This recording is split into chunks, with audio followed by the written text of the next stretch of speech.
ධම්මෝ සදං සමං නත්ති ඒතං පිඹත භික්කවේ ඖෂධයනං ධර්මයමයි.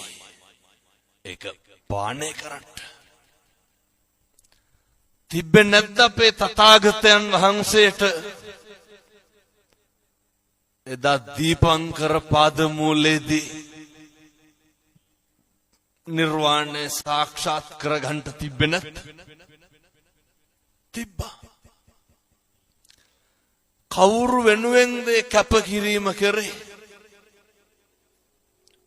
අපි වෙනුවෙන්. තථාගතයන් වහන්සේ අසංඛේය වූ කල්ප ලක්ෂ 4ක් අප්‍රමාණ විදිහට කැපකිරීමක් කරේ. පින්නත්නේ දරුවෝ දන් දුන්නේ කවුරු වෙනුවෙන්ද?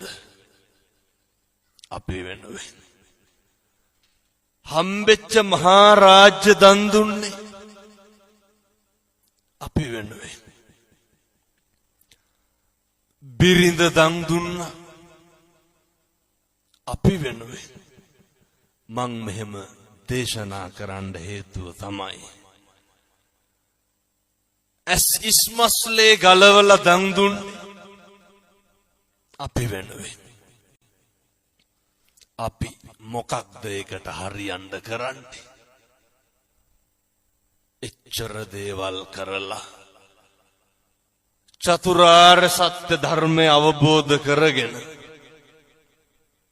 හරි පාර පෙන්නලා දීලා මේ පව් මේ පින් කියලා උගන්නලා මිනිස්සු වෙලා ඉපදුනහම ඒකෙන් වැඩක් ගන්න ඕන විදිහත් උගන්නලා අපි දැන් ඒකට සාධාරණයක් කරන්න ඕනේ.